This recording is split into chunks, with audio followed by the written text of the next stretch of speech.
Hello and welcome back to Somehow We Manage episode 8. Is that where we're at right now, I think? As per usual, every Sunday 10 p.m. I got my buddy Sam here as per usual as well. How are you doing, Sam? Doing good. I'm doing good. I Can got a I new hop streaming into? setup. Dude, look at that. Look at it. I have officially ascended. I have Now, officially ascended to full content creator mode here.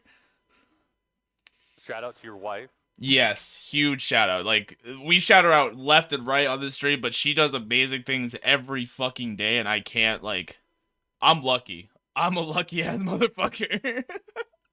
Probably one of the luckiest people out there. Cause yeah, no, she went crazy. She said that yeah, I was working out of a corner of my room. Like this is the same room. So this is the same room that I was working in before, but we made adjustments. We moved everything around. Um, Before it was just a corner of the room. Now it's the whole entire room that I'm using, and I've got 3 monitors. I can actually do production. I actually switched the stream over this time and actually remembered how to do it instead of you guys watching the introduction screen every time. But yeah, no, it's amazing, and like I hope you guys like it too.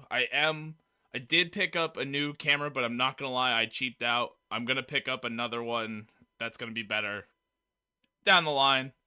I got other things that I would like to invest in, like 2 new monitors, but no matter. We're back. We're here. We're talking about nothing this week because absolutely nothing happened in esports this week. I'm not gonna lie. I mean, yes and no. You're right. There was a couple things, like a couple small things. Couple small things. Um, I mean, there was a couple of, I won't say necessarily important things. I Sounds like think I might have missed something. there's a couple of things happening in the tier two scene and tier three scene that I definitely want to highlight, and I won't talk about it all because I'm interested not in investing but supporting some of the entities that are working hard in Okay. those. What do you got for me, bud? Okay, so um, OMIT Brooklyn is Oh. they Oh man. are an up and coming Call of Duty team. They have several pro players. They have been working their ass off. I know two of them. I've worked with two of them. They are I'm gonna be honest, like I this is like the second coming of I mean to be honest, I think it's the second coming of the next esports push. Um it's crazy to me because I noticed two teams. There's the Brooklyn branch and then there's the uh OMIT proper, which has Nagafin as their coach, which Nagafin has been known to be one of the best coaches in all of Call of Duty, to be real with you. He is a true leader amongst Oh everyone. yeah. And then my boy Fellow, shout out to Fellow. Maybe we can get him on the stream once. He's kind of a big deal, so I don't know. But I'm excited to see where they're going because like they have put roots into Brooklyn while also keeping the major brand of OMIT like on a digital platform, which I think is such a smart idea. Like I think we talked about before, and I'm going to throw it back to you about franchising and then putting franchises in cities. I mean, the What thing with what is your thoughts? well, because I've always liked the franchising, but at the same time, like there's usually a paywall to that kind of stuff, so it's a little bit iffy. But at the same time, like if you're an organization looking to get like fan base and looking to get support and stuff like that, you really should regionalize um your fans. I like to use the example. I mean, granted, he has a little bit of controversy around him, but Pirate Software, I'm sure you've heard of him. He has a Yep. game. And he regionalized the prices for the game based upon the income around where it's popular. So in Brazil, in particular, he brought the price down in Brazil so that people would pirate it less and purchase the game more. Because it was within their price range. So what I'm saying is like regionalizing your product based upon where it's popular is probably your best bet. So having roots in Brooklyn, if they have fans who are willing to go out and like buy their jerseys or whatever, and they are able to help with the fan base grow there, like I really think it's a good idea. And even like I know one of our projects, we were trying to regionalize an organization at one point. Anyways, But even then, like it's a good idea, and even then, like you're saying, the second surgence of esports, like it's kind of where it should be leading. Like a lot of these organizations are starting to do it, but even then, like the people who are already there that have regionalized, I don't feel like are doing it proper right now. But there are ways to evolve and adapt, you know?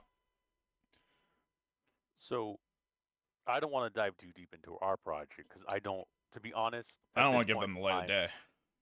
Yeah, I mean, not just that. I think that we have a lot on the table that's still there. I think there Mm-hmm. is a lot of work that still can be done. It's a matter of who can take the mantle, and I think we still have that capability. It's just at this point in time, we are busy. Yeah. We have this effort, and I'm not saying we can't hand it off to someone, but I think we need to hand it off to the right people. So I'm not going to go into detail as to who we were working with or exactly what the objectives were, but realistically, if you can read between the lines of what we did or what we were doing, setting those roots are super important, but understanding that legacy media is dying. And what I mean legacy media, I mean like if you look at the YouTubes, if you look at the Instagrams, those are old legacy content. No longer is your mom and dad's radio, TV, and um, trying to even think like Facebooks. Like gone are those days. Yes. Um, our legacy media is YouTube and Instagram Reels and all these things. New age is TikTok Yeah. and short form content. Well, and I think So that's what a lot of people are enjoying a lot more recently. Like, granted, I will say it with the face of I love long form media. Like, maybe even I like mid form a little bit better. But I'm the type of person who will sit there and watch a VOD the whole way through it, even like the intro to the outro, you know? But when it comes down to it, I know like my wife, she loves TikTok. Like she watches TikToks all the time, and like that's where she gets her form of entertainment mostly. So that's where a lot of people are getting their forms of entertainment right now. So capitalizing on that is probably your best effort, especially within this media age. and I honestly kind of find it a little bit weird that here we're sitting and watching an organization that is a couple of different organizations. We mentioned SSG doing it right, Mm-hmm. and I'm noticing OMIT is doing it right. Um, but that's few and far between. I'm gonna be honest, like the Overwatch community seems to kind of stalled. They went up and now it's kind of stalled. Marvel Rivals, I think, is going to be DOA in the next 6 to 8 months, much like Dead on Arrival or what was it, Deadlock. God, I love making fun of that game, but I'm not gonna lie. I played it the other day. It felt nice. It felt nice, but I feel like it I felt think nice as a casual player. I think that is the emphasis. I mean, maybe I'm a little too old. I'm hitting 30 in 2 weeks. Like I am not happy, but I think I've kind of come to the conclusion that as a casual person, like talking to some of the groups that I've kind of perused with, um, League of Legends playing Rift 5v5 is just not enjoyable anymore because all the sweaty people who have lost in ranked go into 5v5s now. It's not a matter of let me show my best feat of strength, but not make it. Let me not counterpick. Let me not force a certain thing, like force a certain meta. It's now getting to that point where the casual lobbies are now becoming competitive or a space for people to get a leg up in competitive. There's actually And a I lot of think shit going around with Marvel Rivals right now, where people are trying to enjoy casual and like quick play, and it's like people are like, "Well, why don't you just switch off to a support?" It's like, no, I just want to play what I want to play, and people are trash talking. Like, I actually, if honestly, twitch.tv/reviewing llama with 2 A's. I stream on Mondays now, whenever for 5 hours, whenever I get the chance. But I played Marvel Rivals, I think, for 30 minutes before I just got sick of people yelling at me, got sick of people try harding. I got like it was too hard to get into as a somebody who was literally just trying to game. You know, I before the stream I loaded up Rogue because I was debating playing it for stream. I'm not gonna lie, it's one of those background games that I can just like play, you know, and not even like worry too much about it. But it's also a Pokemon game. Like they have a good separation of single player and multiplayer and competitive and non-competitive, you know? Like you can go in and play with anything you want to play, or you can play the competitive format where it's a specific like set of rules. So I'm comparing to Pokemon, like whatever, like at this point, but at the same time, like they have a good separation, and I don't think a lot of games are doing that because people can just switch back and forth, start raging on comp, and then come over to casual, and then start raging at everybody in casual because filthy casuals. And I think the only way that, and I let me start with this. I think Rivals had a very unique position over Overwatch where all the competitive players were in competitive because they wanted their rank. And I think it was also the status and the capability to get picked up. And now that that ship has come and gone, all the big orgs that want to get in are now in. I'm going to be honest, we already talked about how, what was it, Dignitas dropped their roster already? They Did they came and went. really? No, it was Fnatic. Oh, It was Fnatic. Fnatic. Yep. They came and left. So it should be already a sign that all the organizations that are looking, the big ones, not the permanent one, not the ones that we kind of said that are going to be like prolonged, the ones you had mentioned, your top I five. was yeah. Though, well, even then, like the top Marvel rivals, uh, teams right now, like they're the top. Like, and I think it's about to be a lot harder to get up there, and not even to mention like most of those teams, I have a feeling are going to be stuck in there or are going to be in there for the long run. You know, because thinking about it, I think Sentinels they have partnership or had a partnership at one point, or even a sponsorship. I don't remember with Disney at one Yep, point. they're invested already. They have a full ventured investment into that. I'm pretty sure Liquid is somewheres over here. No, they're not playing right now. Liquid have not picked up a team yet. Hold on. EMEA. I don't think Liquid has picked up a team yet. No, I don't think that they will. Um, That interests me because they are a partnered team with Disney too. well, here's my thought on it. Um, here's a great example. So I'm looking at through here. Shinigami was the only team on 312, was the only available team that had a decent roster that had a showing to be able to win. Some of the names I recognize from like recent Overwatch wins, I don't keep a close eye onto them, but it was literally off of the back the day before. Basically, it's the day before Fnatic dropped. Uh, FlyQuest picks up Shinigami. That was the only available team that was ready to be picked up. So I think that's sort of the ending of where this is going. I mean, 100 Thieves picked up a team afterwards, but I mean, that was probably a ghost roster, as we've mentioned before, because it has Tenza.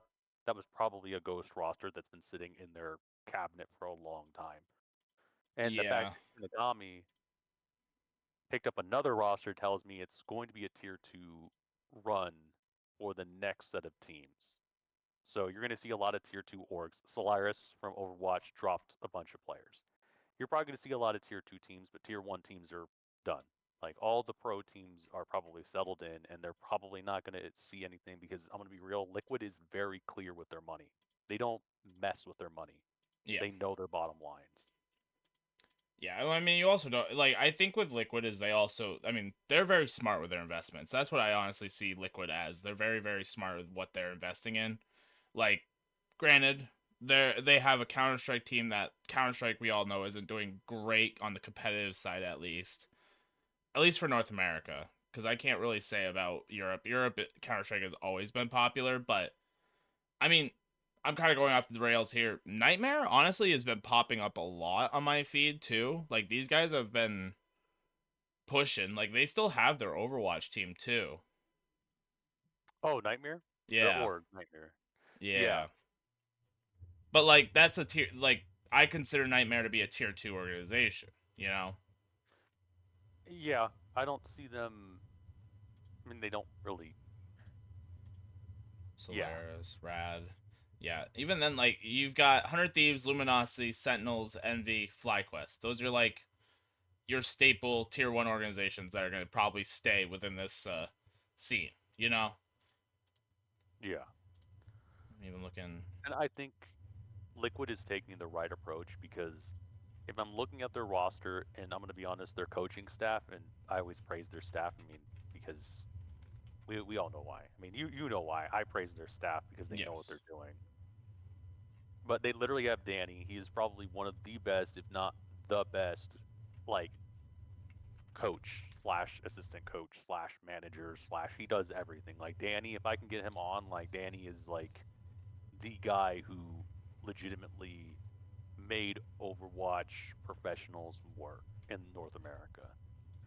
So I can't see Team Liquid going into another hero-based shooter going, yeah, we can dominate both spaces. I don't think they can. Plus, Overwatch is just cheaper and it has a higher rate of return just from tournament winnings as it stands now, Yeah. which is crazy for me to say. Yeah, especially about Overwatch, you know. I mean, you are right. Like it had its upswing, but they aren't. In my opinion, they are. It's just not different. You know, it doesn't feel different. The organization or the environment of competitive play for Overwatch, it doesn't feel much different than what it used to be. It's still, and I wanted to touch upon this last podcast actually. Is Overwatch is one of those games where it's confusing to watch for the regular viewer. You know, so when we And talk about entertainment value and like actually entertaining an audience and having the industry being an entertainment industry, like if you're confused the whole way through, why would you watch it? You know? and the worst part about watching Overwatch, if you do enjoy Overwatch, I genuinely believe you can know the results of the match before you even know it because you know the players, because you know the staff, because you know everyone. It's pretty clear of who is going to win or should be winning. And the upsets are fun to watch, but at the same time, you really question what's going to happen when people lose.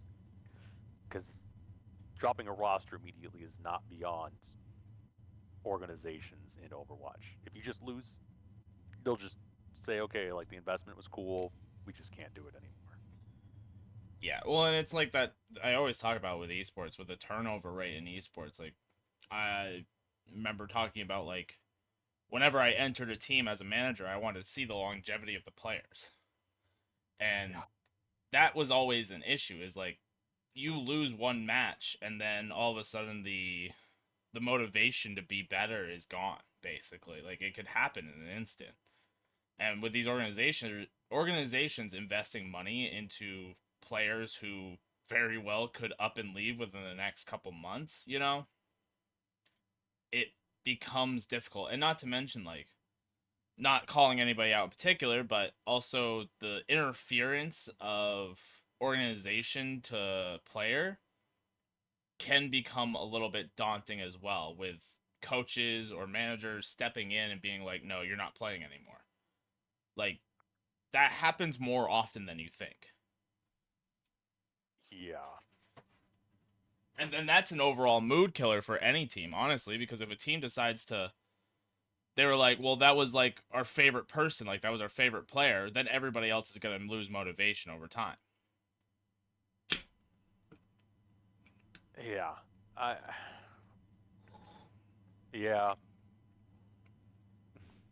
I don't really have an answer because I'm looking through the current Faceit. So right now Faceit is running Overwatch's like qualification series to get into the Masters to be able to actually compete for big money, like Okay, bigger money. I think, yeah, bigger Faceit money. League. Excuse All me. right. So for relegation slot one, you get 7,500. For relegation slot number two, so that's second place, you get $3,000. For no slot, but you get prize money and recognition, it's 2,000. And for fourth place, you get $1,500. That's split between five people. I am looking at the current overall environment. Supernova, which is a organization we mentioned before, they, Yeah. from my understanding, they've had a very long. I mean, I know personally they've had a very long standing in the esports scene, and I think they've had their fair share of ups and downs. But it's very clear they're 15 and 0. They're just shit stomping people. The next closest person is Extinction. Never heard of them. They're 13 and 2. I know I mentioned last stream that Overwatch is moving to a more grassroots game. I don't know if you're scrolling through all of the different Masters divisions across the whole entire like regions. So like South America, Oceania, North America, EMEA. Tell me what tier 1 organizations you see in this whole entire out of every single last region. I'm going through right now. So, tier one. Tier 1. Tell me what tier 1 organizations you see. The Yeah, answer I might mean, surprise you.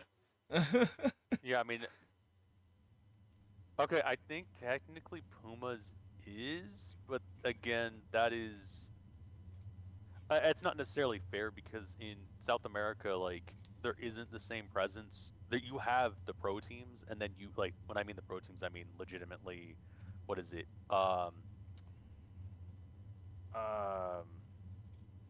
Furia, and then what's the other one? Oh, MIBR. MIBR. You could probably throw SG Esports into that one too. I mean, those are three organizations and only three for all of South America, to be True. real. Like, True. there's probably more, no offense to the South American players. If there's people watching from South America, please, like, shout out your best, like, pro team. I want to hear them. Sing it from the top of the hills. I will listen. But, like, I think that's the closest you're going to get. Like, I'm scrolling through now. Yeah, there just isn't. The answer is there isn't, outside of the one that I had mentioned And even from then, South like America. Nightmares in here too in North I America. Nightmare is not a tier one, and I will say that. Nightmare is not. Supernova is probably, and if we're gonna designate like if we're gonna have an A tier and an S tier in the sense of like pro teams are an S tier and tier one is like you are up there and able to compete. Supernova and Nightmare are probably up there, and you are passing the class, but you don't have an A plus. You don't have an S rank in Yeah. this. Um, for not to be confused with Supernova, but they legitimately just are. They're a good organization. There's no reason why not to support them.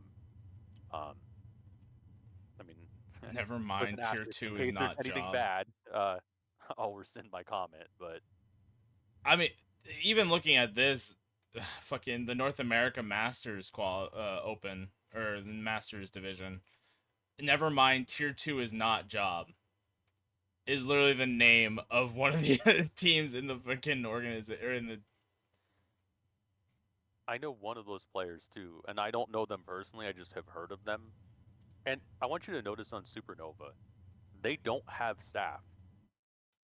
Yeah. So they're just playing for themselves at this point. I mean, False, 15 and Chime, 0. Renko, they're all Grapes too. They're all former like players that I saw as they were starting. I was seeing come up. Like as I was leaving, they were coming through. So like I think they're completely viable as like really good players that can naturally coach themselves and coach the roster to the right place and even lead themselves. I just don't see them as like again like I see them as top of the you know top of the hill, but like you have all these other teams with staff. Like why? If you're getting your shit rocked by a team that doesn't have staff and has like really good players, I'm gonna be honest. Like shout out to Extinction, like they're holding up at 13 and 2. But if you're 15 and 0, that's a completely different vibe. You've won 45 maps and only lost 5. The next closest team, that Extinction team, 43 maps won, 15 lost. That's Yeah, a I lot. mean that's a 10 map loss difference right there, and that's like, I mean that could be the one right below that is a 1 point difference on the map lost. And they need Yeah. a lot more. They need to beat Supernova a lot more in order to do it. And there's no more games left. Like I'm already looking at this. There's no more games left. Yeah. There's one And game left. they'll go to playoffs. These teams will go to playoffs. They'll figure it out. They'll fight it out. I mean, Rad Academy is something that's been showing more and more on my timeline. I don't again unless you've got big money coming into the scene. Make sure to bleep that word out. You're not gonna make it. Like outside of like I'm glad Supernova's really putting in some time, but I don't see it. I don't see the return on investment unless you're a team Liquid Well, and even then, or like even SSG. We talk about ghost rosters pretty often. You don't think any of these are like somewhere near that as a test? I mean, okay, so here's my opinion, right? Like, this was something that I had talked to the former general manager, whatever your perspective is on him, he an owner, co-owner of the roster. You have to look at the numbers, and you have to look at who's on the teams. The only team I would say would be close to a ghost roster is never mind. T2 is not a job, is a possibility because Nightmare is already owned, and they have known players on that roster, and they have staff members. Even then, those guys didn't even play. Did you see that? DNP? Yeah, That's why they're 0-15. and that's crazy to me. Like, I'm looking at like Supernova, like they could essentially be sold off to another org, like an SSG.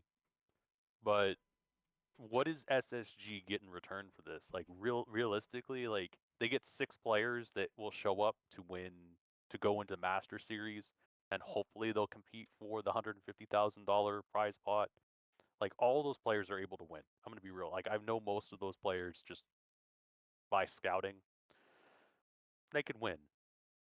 But who knows, right? Maybe they have a bad day, maybe they have a bad map, maybe they don't show up well, maybe they don't fly well, maybe they don't play well, maybe ping's bad. Like there's a whole slew of issues that could come through. Like if I'm looking as like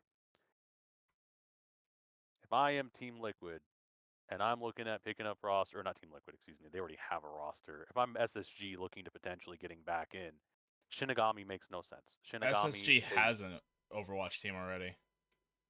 oh I thought they left. No. Champions Clash right here, 2025. I'll send you the link right here. But Well, that's yeah, good. I'm happy. they have an team. So I don't understand Overwatch that much, but from what I see is like there's NA stages. So you go from the Faceit qualifiers to another mid stage that you Yeah. compete in, and then you play for Champions Clash. So you qualify for Champions Clash, and then you could stay.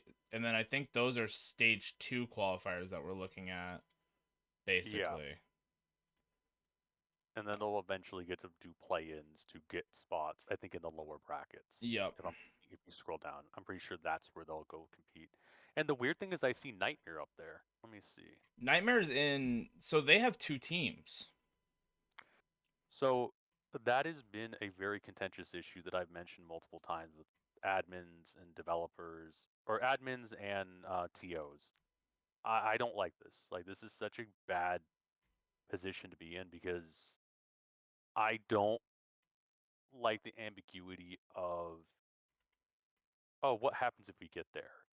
Because I was in that position, and every single time a TO or an admin would mention it, they're like, "Yeah, no, if your roster gets up into like Challenger Series, we're gonna have to sell your spot," which is where we were gonna make our money at Triumph. But like,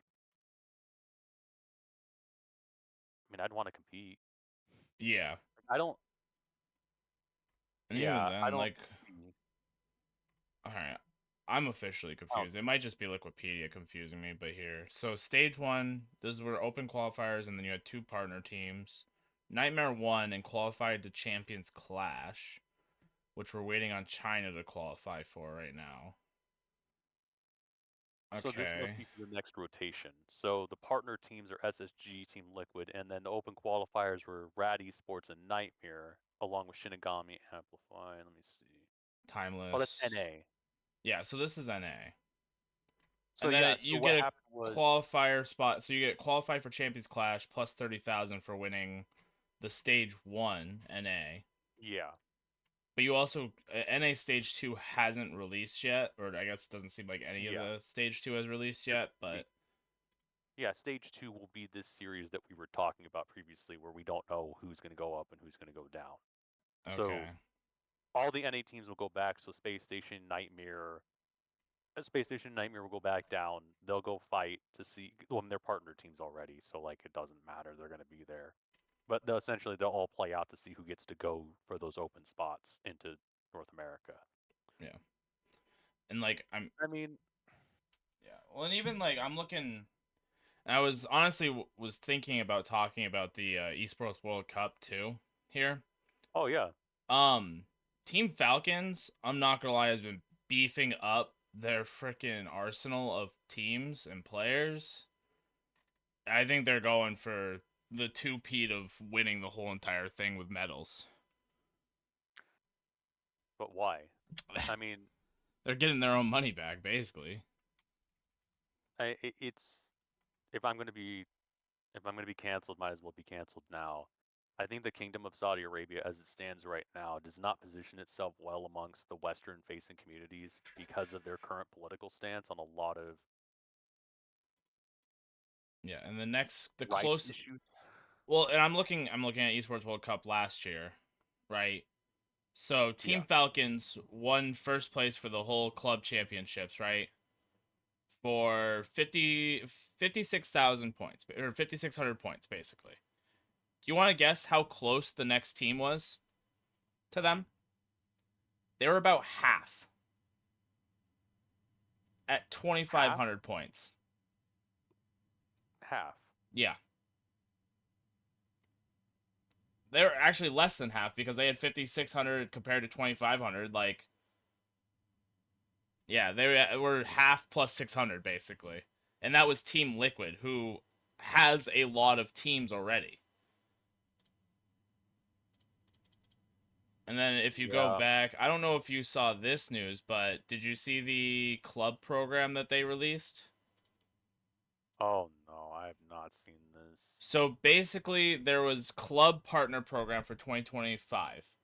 Um, from what my understanding is that they chose 40 organizations that applied. So teams like of 100 Thieves, Furia, G2, Cloud9, Gen G, Sentinels, FaZe Clan's in there, Fanatics in there, Team Liquid's in there. Basically, each of these organizations was given money to expand their programs to compete in the Esports World Cup, basically.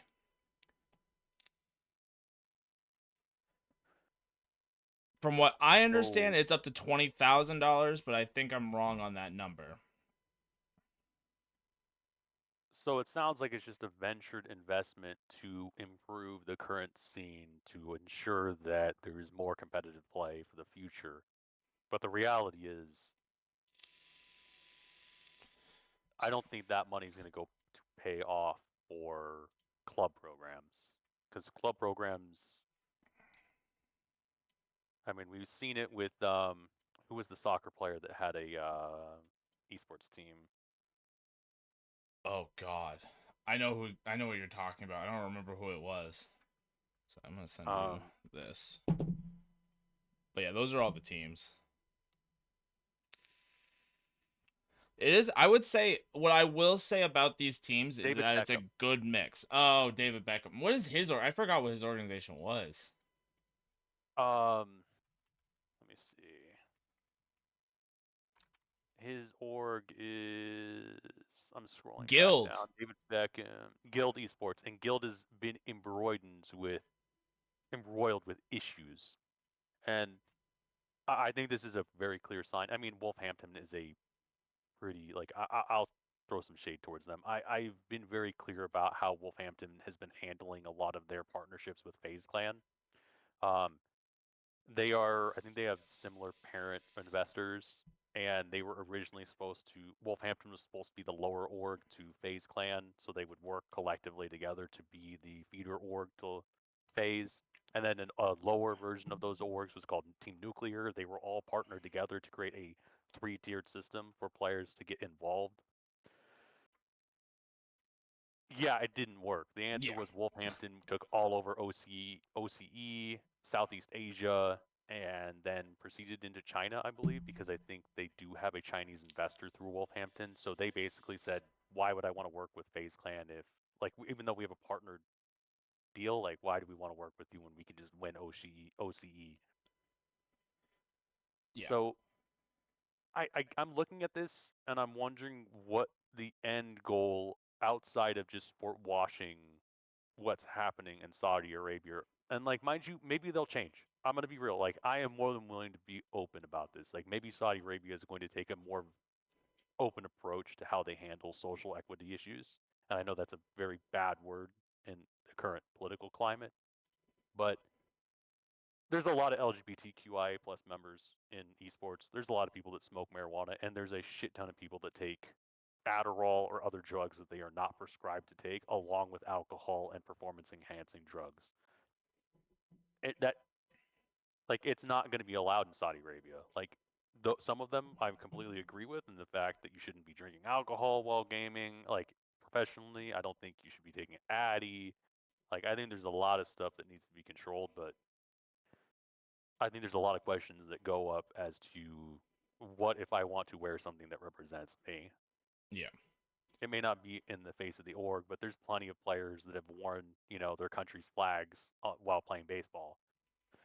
There was a guy who came out from the Raiders who literally came out and said like I'm gay. Like there are a lot of people that want representation in the community to let people know that they can be a part of it. And I guess I'm just worried looking at all these teams that Well, I mean, I could tell you straight out, like, I think Cloud9 has a couple players that are like that. T1, like, I can think of a couple of them. well, the content creators for certain from T1, I can tell you that. Yeah. I know Cloud9 has a couple players. I'm pretty sure their Overwatch team has a Yeah, couple. yeah, they literally have a female roster that has, I think, a couple of different players. They also have a Counter Strike team that has a couple of LGBT players. I mean, I'm looking at this and I'm kind of disappointed. Like, I don't see anything. Like, I don't. Do I see Liquid on here? I don't. Oh, I do. Liquid. Yeah, Liquid's right down there. Yeah, I think Liquid, FaZe Clan, Cloud9, Gen.G, T1, maybe Sentinels can all volley to change some of those policies and maybe change some minds. But I'm looking at like Twisted Mind, Movistar Koi, Team Vit, like Team Secret. Like these are all organizations that don't have enough clout nor money to really move the needle. Build V Gaming probably doesn't care. I mean, it's a Chinese organization. They have a completely different motive, and the only reason why I say that is because they have a completely different motive and way they make money, and it's not positive or negative. It's just a different method and model the way they make money. So I'm not going to harp on them for joining the club partnered program. So I mean, even then, like, I'm scrolling through the last year's results. Guild Esports isn't in here anymore. DRX isn't in here anymore. Space Station bowed out. I mean, good space station, more reasons to like them. I Talon would love to interview bowed the out, which I'm CEO. surprised Talon bowed out. Talent, I mean, it makes sense. Um, How is Mouse Esports still alive? That's my main question looking at all this. I'm pretty sure they get government funding. Do they? Okay. I'm pretty sure they do. I'm pretty sure Mouse has they get government funding because I think I'm trying to remember where they originate from. I think they're a Northern European team. Denmark, I Oh, they're think. German. German. I thought it German, was Denmark. Denmark. Oh, coaches, managers, analysts, they're mostly Denmark players, but they're located in Germany Okay. and they have a German CEO. So, I mean, even then, yeah, looking that at makes Team sense. Vitality, who's a French organization too. I mean, so I think they do have an esports program where they do give money. Um, like I've always liked LDLC, which is like the baby version of VIT. So like LDLC will always have a soft place in my heart because they've always tried to do the right thing. At least I don't know. Maybe I missed some controversy with them, but LDLC. That's an old Counter Strike team that I could think of. LDLC. They had the French team. They were the ones that competed against Envy in a lot of the tournaments in Counter Strike. yeah, I really liked them. I think they had at one point, if I'm correct, I think they did compete. I might be wrong. I'm pretty sure they played in when Battlefield had an esports scene when I was playing in Europe for like 2 games. I think they had a roster. I just never got to compete against them. I just remember LDLC being there. Yeah, LDLC, from what I understand, isn't a live organization anymore. I think they are. I just don't think they have the same presence anymore. I think they shrunk, and Nope. probably for the best. 2023 May 17 they shut down. Oh, wow, that's sad. Yep. I had a feeling. Like I feel like the thing with LDLC that I remember was that they may not have been like the highest clout organization, but I do remember them being like there. You know, like you always saw them Yeah. around. Like they were definitely around. Honestly, LDLC and NIP, both those organizations, I Yep. feel like you just see in scenes, but you don't think twice about them. Granted, when Get Right and Forest were playing in their Counter Strike team, and even then, like uh, in their Dota 2 scene when they had Dota 2 players, PPD, who was like a great North American Dota 2 player. Like I remember seeing them in the scenes, but I'm not gonna lie, like NIP, they don't make noise, you know, compared to like your Phase or your 100 Thieves, you know, like these guys make noise. They make I don't like saying they make controversy, but they definitely piss a few people off to get them talking. Yeah. And I think that's a lot of what the recognition of these organizations are. Like Team Liquid, you know what? That's a guild staple. Like that is an organization that's been around for a while. They don't need to make noise. But teams like Virtus Pro, Team Vitality, Team Spirit, like these guys, they got to make noise in order to start like getting some notice. Yeah. I mean, FaZe just comes naturally to them. They make noise no matter what. Yeah, and I'm not even seeing like I mean, I guess I'm not surprised to not see Optic on here. I'm not very surprised because they like their Call of Duty and that's about it. Like I don't see Optic going anywhere else. They have Halo and Call of Duty if I remember correctly. Yeah. Yeah, and even then, like, hold on, let me see. Is that really the only teams that they have? I'm trying to think. I don't think they have anything else. Oh no, I've delved into the deadlock Wikipedia. Virtus Pro still kicking around, I guess. Teams. 7 teams. Oh god.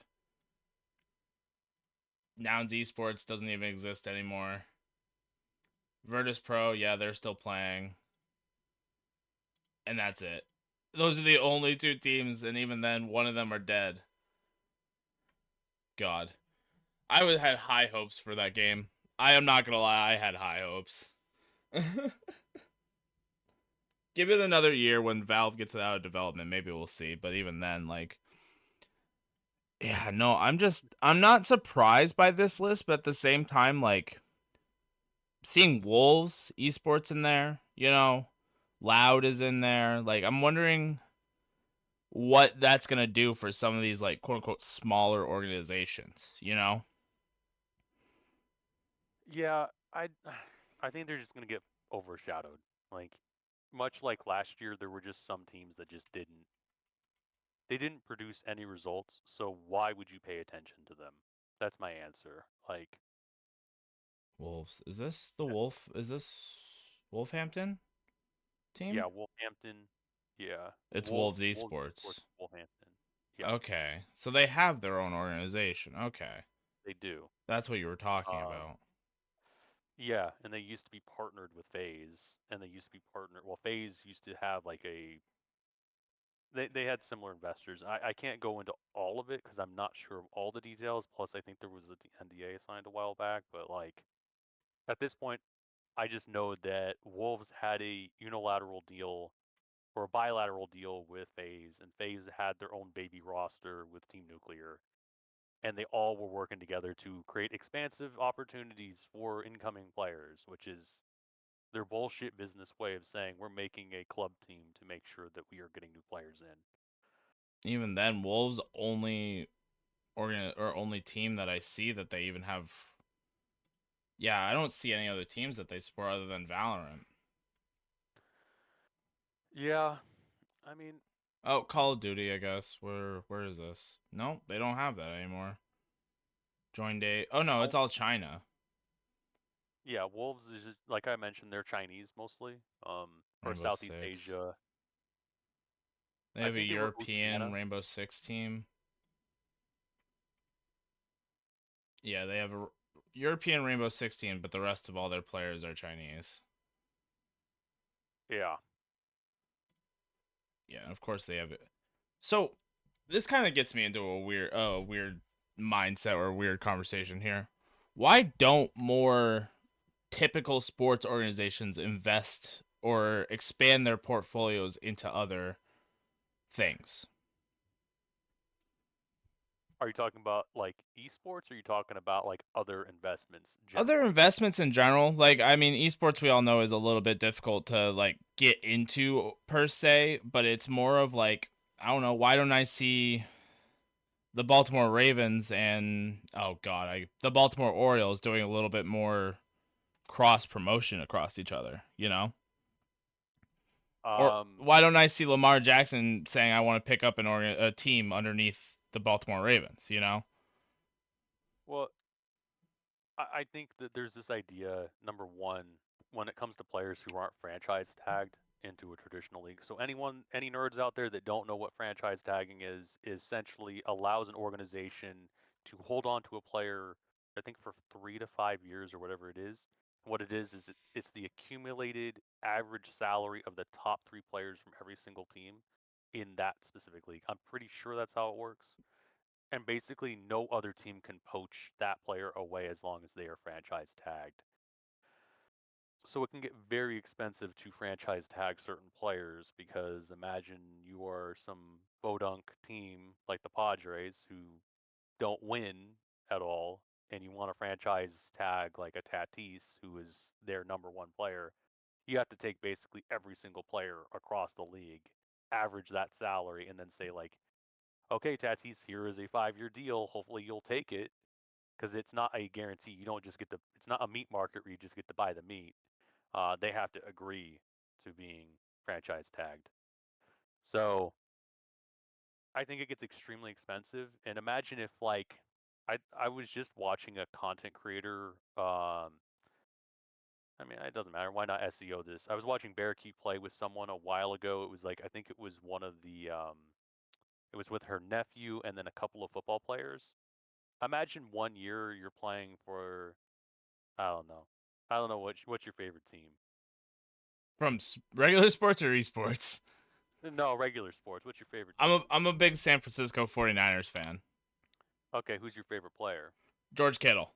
Kittle. Yeah, let's say Kittle. All right, we'll go Kittle. I'm not gonna go with the generic white boy McCaffrey. I won't go with him. Okay.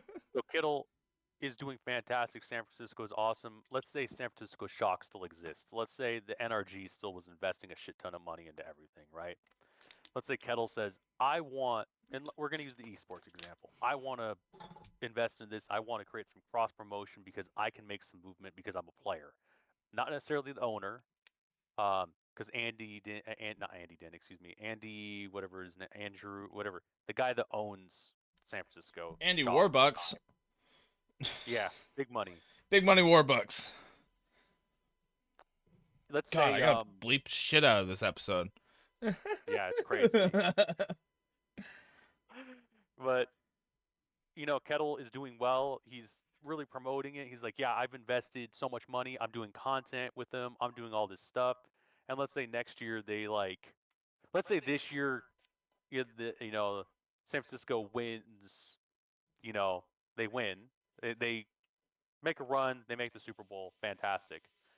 Kittle is on the block to be traded because let's say they want to make money. Let's say hey, cap's a little bit high. We need to sell someone off. And Kittle is a excellent prospect. What's going to happen to that San Francisco org with a San Francisco guy with a whole San Francisco vibe, and he gets moved to Detroit? Because the Lions have a prospect. Let's say the Lions really like they're investing to win next year, right? Yeah. The year after. They It makes aren't, by sense the from way. a They aren't. huh? Sorry, I've been watching a lot of the NFL drafts and like the trades that have been going on, and I'm not gonna lie, I haven't seen the fucking Lions pop up once. And I don't know if they need anything, but they either need to do staffing or they need something, man. Anyways, I'm going on a tangent. Yeah. No, I'm on a tangent, but like that's the problem, right? Like, okay, so now Kettle's gone. How is he going to make content in San Francisco? How is he going to make a movement in San Francisco? How is he going to do stuff in San Francisco? Even if you like buy a really well-known bar in San Francisco, let's say outside of like esports. Let's say he does an amazing thing with the LGBTQIA plus community. Let's say there was like an old LGBT bar that was being shut down because of monetary issues. Let's say he brings it back up and is supporting it, and then he has to leave to go to Detroit. How often is he going to come back to San Francisco He's not to going to promote spend all that that bar? money to keep doing it, you know? Well, it's not even the money. Let's say he's just really doing it for the investment, but the reality at the end, how much time does he actually have in this season to go promote that bar? How much time does he have in the off season to go hang out in that bar? Right? More than likely, he's bought a house in Detroit or renting an apartment in Detroit for a certain period of time, whatever his contract is. Let's say he meets someone in San Francisco. Let's say, or not San Francisco, in Detroit. Let's say he really likes the coaching staff and signs an extended deal. What's going to happen to that bar? Yeah. It's gonna lose its number one face, basically. It's gonna lose what's kind of the driving force behind it. And like I can tell you that kind of happened. We had a restaurant bar called Junior Seao's or Seao's, which was one of like our top players from the Chargers way back. And as soon as Seao was done, even though he showed up and you know, bless his soul, he passed away, but um like Seao's went out. Like it just as soon as he was not with the team, even though he was a part of it and really putting in some time, I know he was dealing with some mental health issues, but as soon as his relevancy in the league kind of fell off, the restaurant wasn't starting to do as good. Like it was mostly just local people. It wasn't, oh, I'm from San Francisco. I want to go check out the Seo's bar. You know, San Diego, you know, staple. Um, it's a tough prospect. That's why like when I've talked about investing into teams, I have to be very, very careful. Like I want to be within a 2 hour drive of whatever team I would invest into So, because but my next that's question crazy. is what happens if that team decides to go a different direction than what you were thinking? You know? I mean, you and I talked about this, right? Like, I Oh, mean, if I'm a, I mean, I'll be a little bit more open.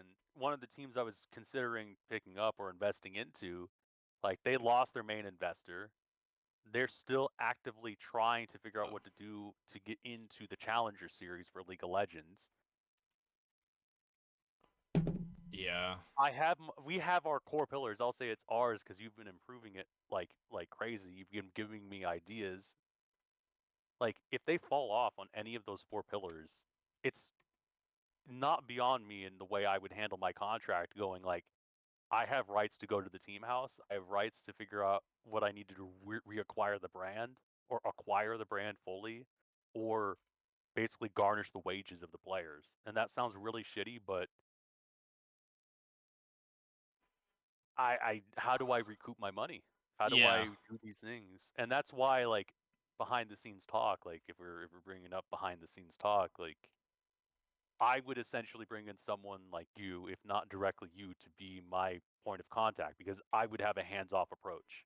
Unless I'm seeing something really bad happening, um, I'm taking my hands off and just saying, nah, I'm not doing this. Like I can't be your person. I can't be your owner every single day. Like I'd love to show up to actually make content and do this shit, but for me to continue to invest into this, I need to make some side money. I need to make sure that this is like a trickle amount of money that can continue to go into the org. And after us talking, like, I don't know how much time you have to make sure that that organization stays afloat. I don't know how much the current owner has for her to keep her organization afloat. And Yeah. realistically, the players are probably not in the best mental mindset when it comes to the current situation. I mean, a big investor pulling out of the organization that you currently work for and play for, like it can be detrimental, especially like when you're in threat of being behind closed doors. Like those doors are about to close if anything doesn't happen. And I'm not even sure. I haven't been paying attention, but I don't think anything's happened. If I'm gonna I be mean, honest. I don't think anything can happen because Riot is probably doing an investigation themselves. Even if I was to take a meeting with the owner right now, I believe that she would have to, or she is under NDA to continue to basically figure out who is at fault, because that's exactly what happened. And I don't think I can say names, or I shouldn't say names. When I was with Triumph, there was an opportunity to acquire a spot, and you probably can figure out. I mean, you already know this story, you do, but to acquire a former team spot because of some issues with ownership and some issues with the LCS, we were going to acquire an LCS spot.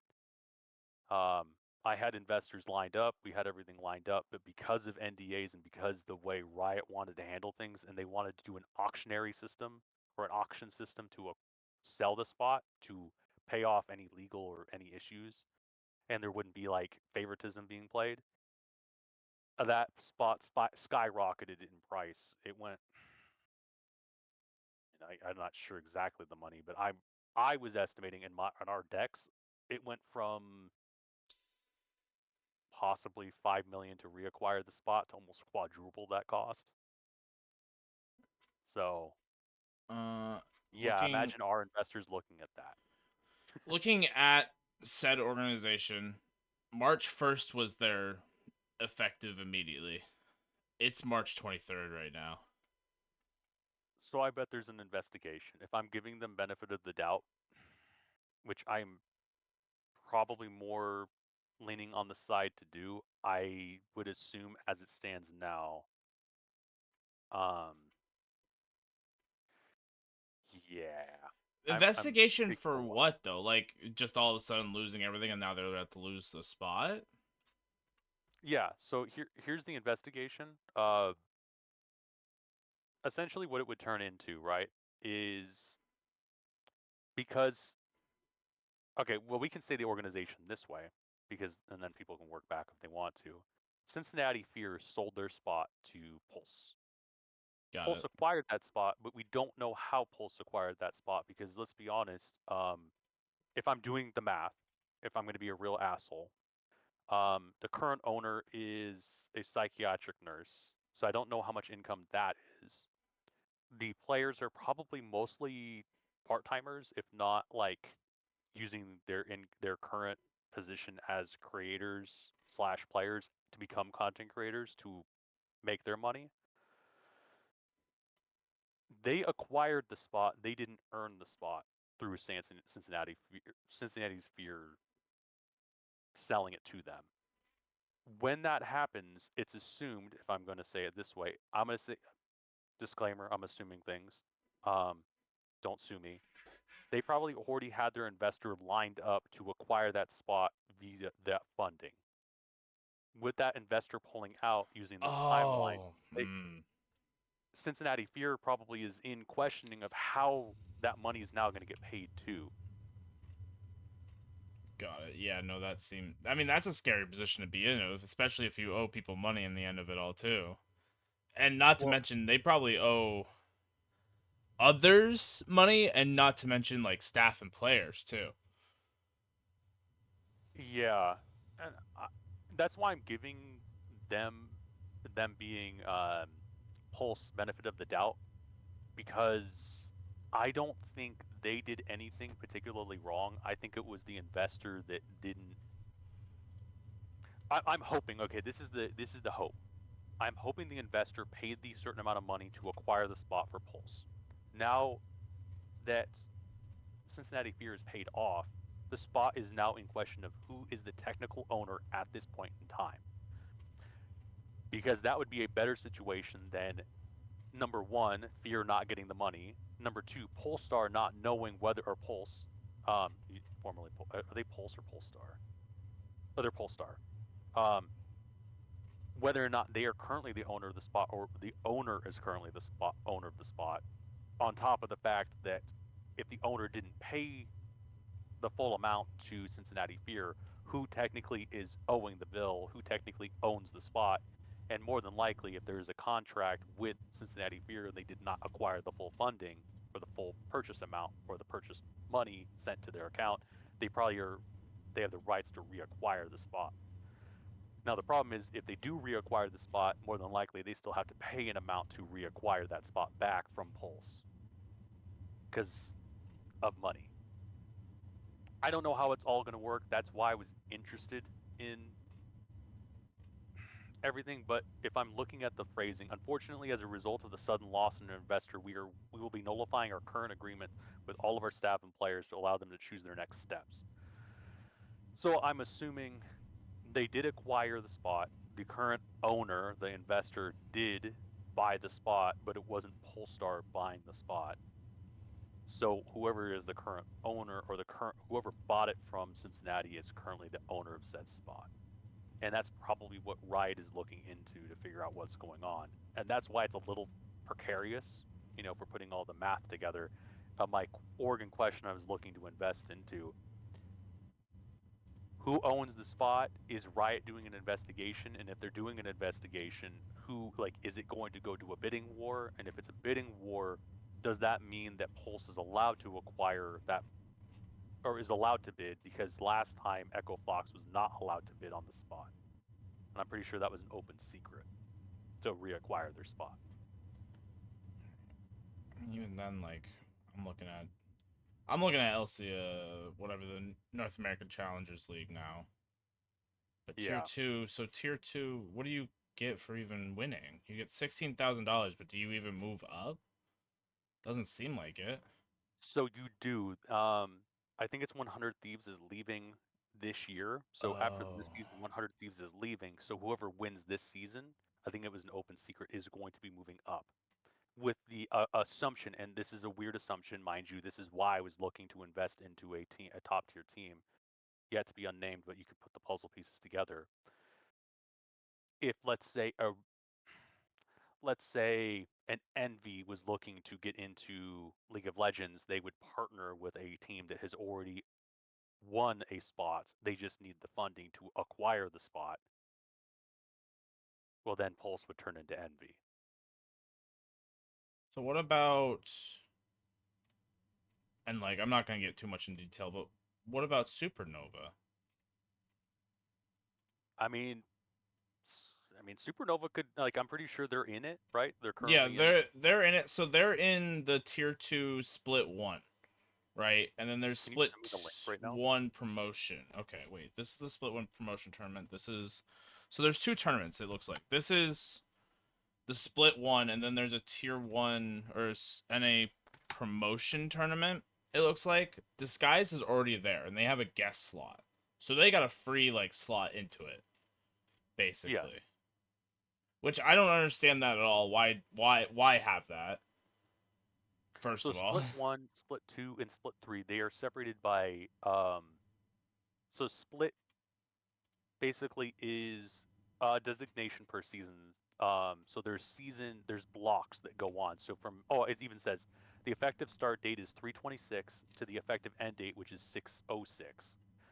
So June 6th, so March 26th to June 6th will be split 1. So those acquired points from both split 1, 2, and 3 will be sent up. A guest slot to North America, which is currently occupied by Disguise. So North American League's successors to Proving Grounds and the LCS Academy circuit will be competing for a guest slot in the Latin or LTA North American division, which is currently occupied by Disguise. So Disguise basically got to take the spot that is currently being held by, I think, so technically next year or this coming year when all 3 splits are done, Disguise will be competing for a spot, and 4 other teams.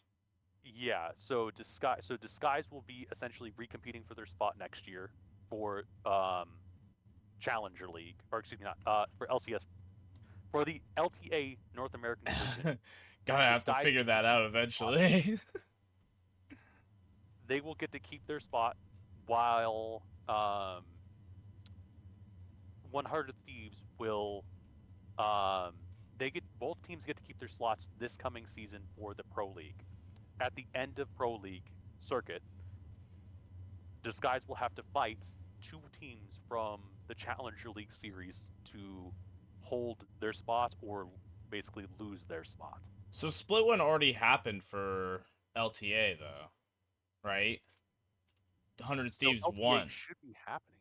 Yes. So it won't matter. That's the funny part. It won't matter because 100 Thieves is not going to be staying next year, at least Yeah. from what is being said. And they came in second in the cross conference, and Team So Liquid won. yeah, so that's kind of cool. Like I'm gonna be real, that is kind of cool. Like that means that they're showing up, and for their last hurrah, they're going to be showing up. So they're the So 100 yeah, Thieves is just going to basically drop the organization or the team. But is that for- team? Do you think it's going to still compete? I don't think they can. I think Oh, for the contract with LTA or Riot, when 100 Thieves is complete with their contract, those players will be released 100%. They do not get to keep the spot. You see how it's called provisional guest? yeah. They will be leaving.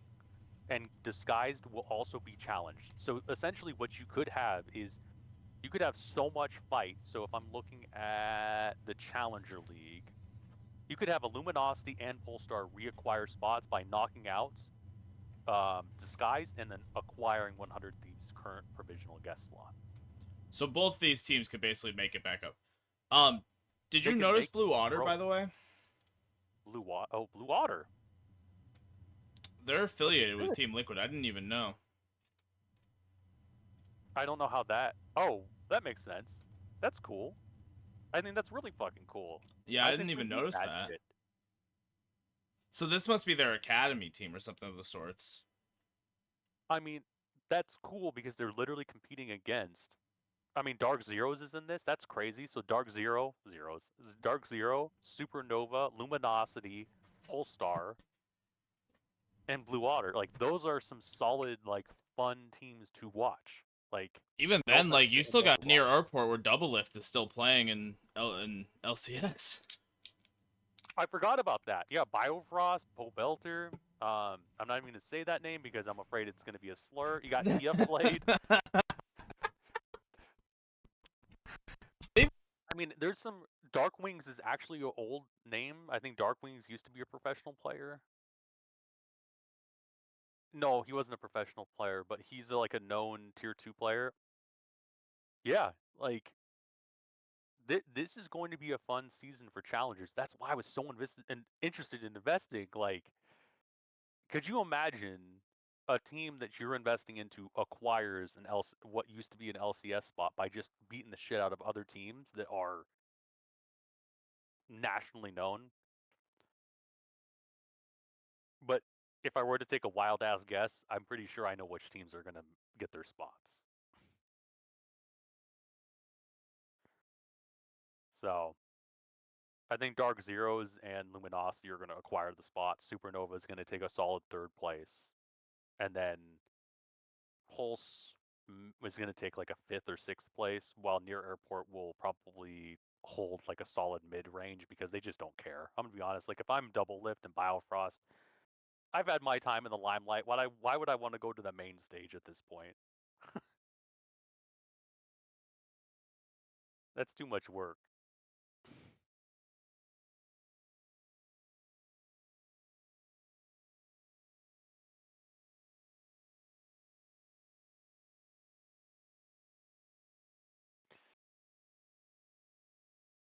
So, what do you think? What do you think at this point would you say, with everything knowledge-wise that we've been talking about, if you were to take a team from challengers and you had an unlimited budget, who would you pick up? Would you put them in a team house? Would you put them into a city? And would you start, what would you be doing? Don't lay too much of our four pillars. Oh, I think you're muted, by the way.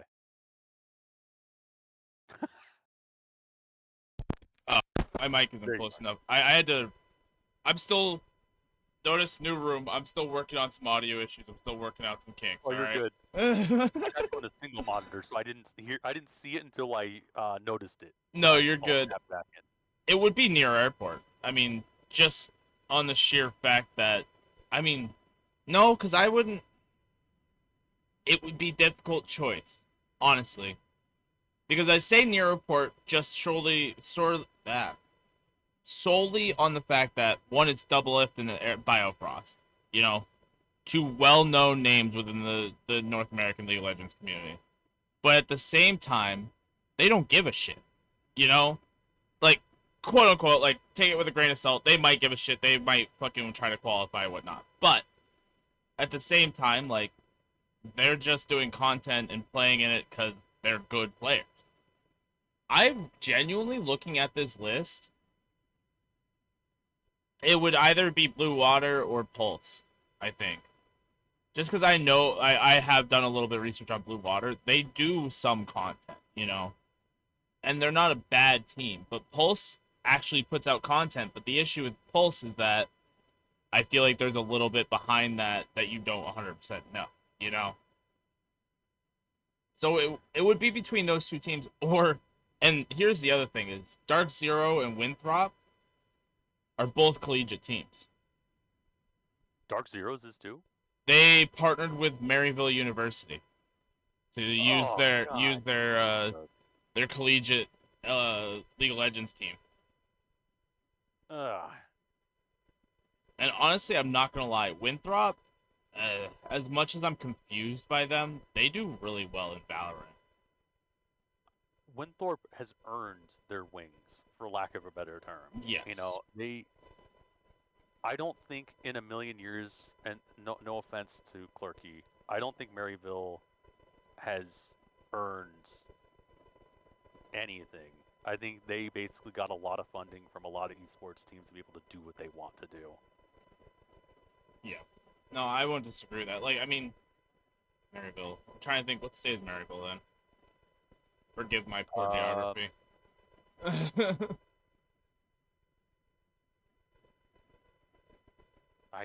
Let me see. Maryville. My poor geography is coming in, guys. Sorry. Actually, clearly Sam doesn't know either. Amplify to figure out where these colleges are at. No, don't do this to me. Maryville. Oh, Missouri. Missouri. So, I mean, basically from what I understand about, like, my own... If I had unlimited money in investment, it would probably be Polestar that I would invest in just on the sheer factor of, one, they need it. So, for one... I mean, call me out for being a dick, but they're desperate. Yeah. But for two, like, I mean, scrolling through Polestar's, like, Twitter, they do content. Maybe it's not, like, sometimes the most exciting, but they do actually give an attempt at doing, like, scripted content and doing podcasts. But at the same time, like, I know Blue Water ain't gonna fail because they're backed by Liquid. You know? You know, I think that's the... If it wasn't for the fact that Liquid has them on the line already, I think that's the roster, you know? We're partnering with Team Liquid LoL for an ICL 25. We're excited about the new Horizon opportunities partnership holds. What's even funnier is Team Liquid still holds that Honda partnership, too. Well, it's good. I am very happy that Honda, like, mind you, that was more of a manufactured thing in the sense that Riot went out to go get those for people. So, I don't know if that's an authentic partnership in the sense of, like, I'm like, oh man, I really love Team Liquid. Oh man, I'm gonna buy a Honda because of that. No, I don't. Sorry, I don't really give a fuck about that. Then even then, I'm looking at Blue Water. I mean, they've got the Valorant team too. What do they do here? Hold on, let me scroll through this for a little bit. What are they doing? What are they doing? Do they have... They're not even really doing content. You know? Like, I see that... And here's what I worry about with, like, some of these teams. Is they care a lot about the competitive side of it. Like, I get it. We are in a competitive scene. Like, that's what esports is. It's competitive gaming. But when it comes down to it, being able to produce entertainment for your fans, especially... And we talked about it in the beginning of this podcast. TikTok, YouTube Shorts, Instagram Reels, those are what is good right now. So take a minute to, or an hour, 30 minutes to an hour to make a small short form video. And yes, it's going to take some editing, but I'm not going to lie, it's going to take a lot more editing. Hell, we edit this podcast. We try to make edits out of this podcast. I at least like try to sit here for a few hours here and like here and there and try to make edits out of the podcast. It's hard when you're looking through 2 hours worth of footage to do it. But if you only have like 30 minutes to look through of footage, you can start putting out content very, very quickly and very, very efficiently, you know? And I don't think a lot of these organizations are looking at it in that factor of take 2 players aside for fucking 1 hour and just be like, let's do something, you know? Like, you could even do like Googling myself, you know? Like, everybody loved those BuzzFeed videos at one point in their life, you know? Everybody's seen one of those where it's like, does Tom Holland, you know, like have a beer, or like people enjoy that kind of short form content because they can sit there on their phone, watch it for 2 minutes, and then scroll to the next video and get some sort of form of entertainment while you are gaining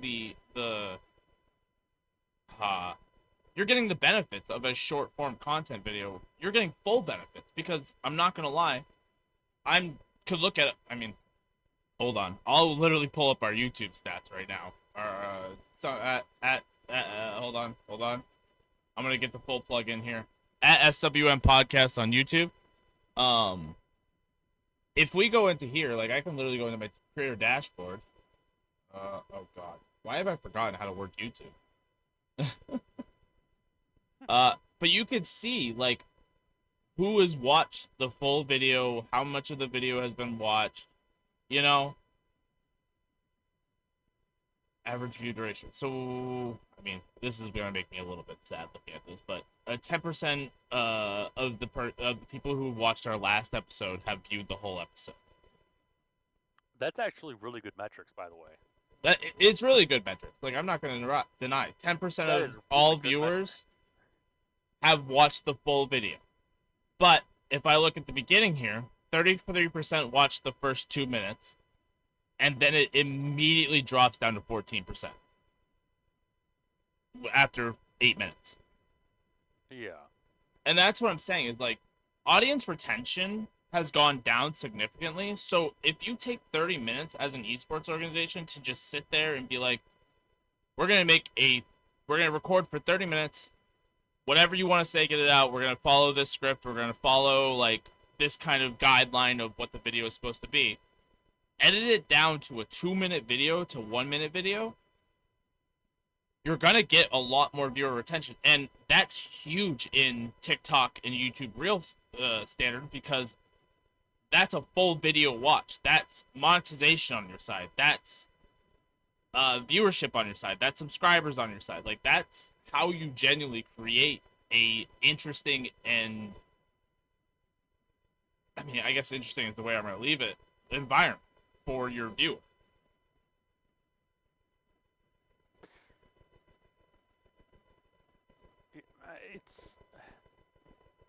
I mean, we're really we're really getting close with our fillers here, but like. Yeah, it's fine. I'll leak the whole fucking thing on my head. I'm not even thinking about it.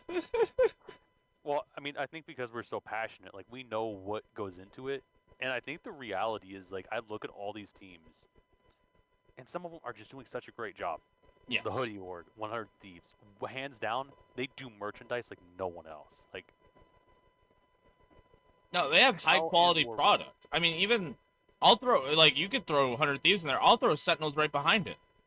They do really freaking good on merchant. Yeah, 100%. I mean, I don't know if you were paying attention to their Valorant skins dropped. Oh yeah. You saw every single last person promoting the fuck out of it, and I'm not gonna lie, it's turned into an inside joke for the Valorant community. Buy the Send bundle, you know? Yes. But that's good publicity. That's getting people. Yeah, it might be a joke, but I'm not gonna lie. You know how many people probably bought that Sentinels bundle? Oh, I remember when it came out, every single person had it at some point. I'd pick up a pistol, and I think it's the ugliest pistol I've ever shot. But more power to them. The fact that people want to buy it, like I'm not gonna shit on them for buying it. Like it's what you like. Buy what you like. And absolutely, and if that's what you're interested in, like, go for it, like 100%. I'm more just saying, like, not even outside a game do they do well. They do well inside a game. But the issue I have is that when I hear Sentinels, the only player that I can think about that's on Sentinels right now is 10Z. Yeah, And tens. Tens is probably one of the most popular streamers slash competitive gamers right now, you know? So it becomes a point of, are you doing well because you have tens on your side, or is it because you're good at your product and good with advertising, you know? I, and that's, I guess that's the biggest issue. I know why, at this point, why our pillars don't fully work in the sense of these organizations because they have to focus on something that they're really good at. So, for instance, like for us, we are very lucky in the sense of this podcast. If we wanted to make a shirt, I know exactly who we could talk to. You know, if we wanted to start doing like product placement, I'm literally like our our our I won't call her an owner, but boss lady has texted Boss me. lady. She wants to meet this week to start getting our content out, maybe onto the Roku channel within the next month. We just have to get clearance. So that's all stuff we can start doing. But the thing is, like a lot of these orgs, for lack of a better term, they have one specific vision. For Nadeshot, it was to be competitive, and then all of a sudden, all the teams he picked up were dog shit. So they went to hoodies, and they went to merchandise. Yeah. I get it. Well, Like and I honestly get it. and that's what I mean. That's what they succeed at. I mean, this might be the stream where we fucking accidentally leak the pillars fully, but thinking about it, it's just more of like, you gotta follow. There are different ways in esports that you gotta follow. There's different items in esports that you gotta follow. You know, and if you're so focused on one thing, you gotta be really, really fucking good at that one thing. You know, you can't just piggyback. I mean, yeah, you said it correctly. With 100 Thieves, they had dog shit teams, so they were like, all right, merchandise is where it's gonna be. You know, but where is what's gonna bring me in to buy that merchandise? You don't have winning teams, don't have really great like things for me to view. You know, I mean, I'll even throw FaZe under the fucking flames. Like, they have good content. They do really, really good on content. Granted, some of it is a little bit lackluster and like only FaZe fans will really understand. But at the same time, like, FaZe jerseys don't sell like they used to. I think because it's cringe, at least to our generation. True. I'm gonna be honest, like with all the controversies FaZe has had, and like I've gotten to talk I've literally gotten to talk to some of the initial investors of FaZe. I'm not talking about FaZe Banks, who is like, I'm the owner, I know everything. I'm like, no, you're AstroTurf. You had a sniper clan. Uh, you only exist because of another organization you were working with, and it's not. I'm trying to remember their names. We worked with them for a minute. Had that conversation. I'm forgetting their names now, but like y'all were born out of something else, so you're AstroTurf to shit to begin with. So like Well, I mean, you could even. the FaZe name basically means nothing to me at this point. It's just they're a entertainment and media brand. And they do some cool collabs, but at the end of the day, I literally saw a clip on YouTube recently where they got like kicked out of Rolling Loud. And I think there's such entitled children. Mind you, like to give you some perspective on Boss Lady, she works as a photographer for bands around San Diego, and not just San Diego, but she does film and content. If you are told by a venue owner, oh, you can film, you can do these things, then yeah, you can do that. I literally was on stage doing an event with her 2 weekends ago. But for instance, if we had a large creator, which we did have one there, and a large, I probably shouldn't say it on Twitch and YouTube, but it was an event of stuff that we partake in.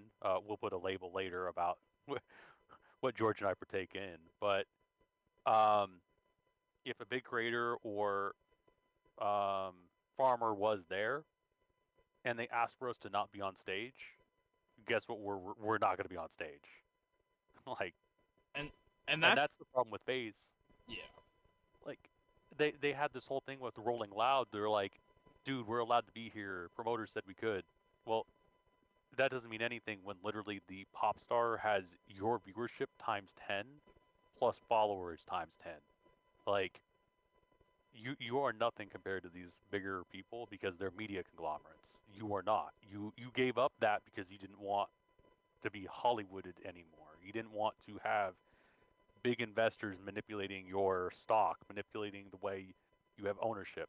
So just sit in the corner like a good little kid that's doing esports and enjoy the ride. Like, you got your FaZe yacht, you got your FaZe house. Enjoy those. Like, relish in those. Well, and even like, I don't even think it's just like, in general, like, no esports player is going to be as popular as Rihanna. No esports player is going to ever reach the title of fucking Beyonce. You know, maybe in our lives, you know, like there might be somebody that we hold to a high standard that's within that. But I'm not gonna lie, like these, I'm gonna call them pop stars. That's not really what I mean. They just are bigger. They're just bigger, stronger, more influential individuals. And I'm not gonna lie, if it was you and I sitting on stage and all of a sudden when somebody big walked on the stage, I'll give it up. You know, like I understand that. But the issue is that a FaZe can't walk on stage with Billie Eilish and say get off the stage. They Or can't. we want to be a part of it. Yeah. Or we want to be a part of it. We have to be a part of it. And those two statements aren't, they're not mutual to one, or they're not connected to one another. They can be mutually independent, but they're not mutually dependent either. Like, yes, they can be there, but if they're being a pain in the ass and doing content behind the stage that Billie Eilish doesn't want, or I'm trying to remember who was there, they have their own content team. Well, let me make this very clear. Anyone that's out there that's like, hey, yeah, I'm a producer, I'm an editor, I'm a director, I'm from this college, I want to do these things. Bro, you ain't there. Like, I'm not gonna use, like, I'm gonna sound very like DEI here, but like, I'm not gonna use African American vernacular and saying little bro, but like, the idea is like, you're not at that point. A lot of these people that have editors who are up there have editors, they have creators, they have producers, they have directors. They don't need you. And if they did need someone around your status, they would just go into their family to find someone that does that. That's how this industry works, Well, hands down.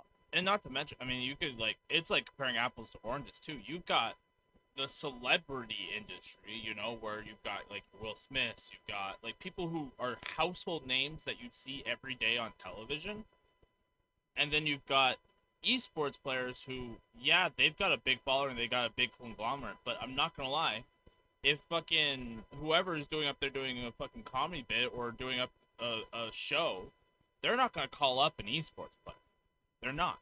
First of all, it doesn't connect to their audience. It doesn't connect to who they are usually. Like, I'll be honest, like a lot of football players, a lot of like sports players do get a little bit into the esports side of things, but that's because they have similar audiences.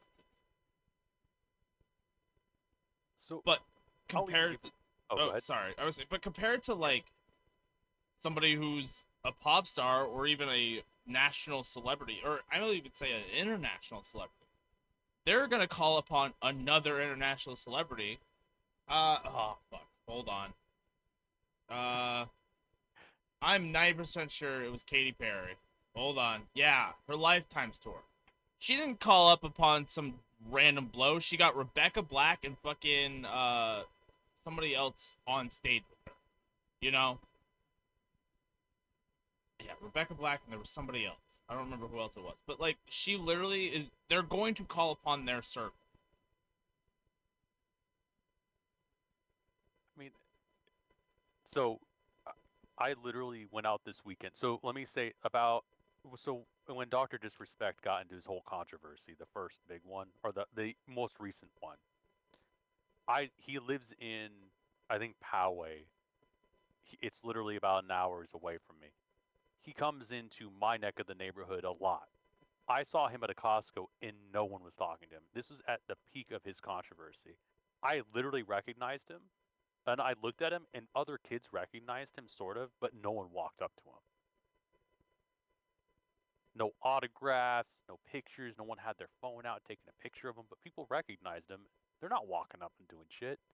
Now, if you were to do that for like a Philip Rivers or I'm trying to think of other like any of the like Padre players or any like even where you're at, like if you saw a 49ers player that lived in New Hampshire, yeah, people are going to go fucking crazy to go see a football player at Yeah. their local Costco. I mean, and this is like, let me talk about like peak media at this point. I was at Costco this past weekend, Friday, or sorry, like Friday this week. I was walking around through the aisles, and this girl had walked up to me, and she recognized me, and she's like, "Oh, we went to high school together." I'm like, oh, I have no memory. She dated one of our friends, and he was one of those socialite guys that knew everyone who knew everyone. Now, I kind of recognized her friend. She was she does spicy content, but she also does regular content on Instagram. I kind of recognized her. I kind of didn't. She grows up. She's talking to me. She's having some fun, and her friend walks over, and she goes, "Oh, do you know my friend?" I'm like, "Kind of looks familiar. Did she go to our high school too?" And she goes, "No, no, no. She's on Instagram. She does some big stuff." I'm like, "Oh, that's kind of cool." I'm like, there's this level and this idea that just because you have 50, 60, 70,000 followers, someone's going to be like, I recognize you. We're not at that point. I'm going to be real. Like, especially with Instagram people, I don't think there is this level of, I know you, I see you in person, I want to be with you. Like, I want to be around you. Like, even this person who I knew, like, I can't even remember her name. I remember her boyfriend's name than her because he was in my academic league. He was the cool kid. He hung out with us and he brought other cool kids, which was such a different thing for us in the academic league. But she's We like, got "Oh, a where'd cool you kid in the go?" nerd group. Yeah, and she's like, "Oh, you were so cool. You were so nice. Like I didn't see you. Like you didn't go to academic league afterwards." I'm like, "I moved schools." She's like, "Oh, that's so sad." I'm like, "I mean, like it was better for me at that point."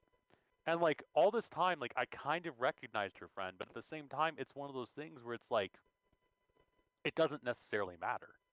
Like, and Well, that's kind of a crazy concept to me at this point where if we're talking about content creators and just marketing in general, I don't think if you were to go see a Poe Belter or a Double Lift, I went to go see Wild Turtle. I was cleaning up my room.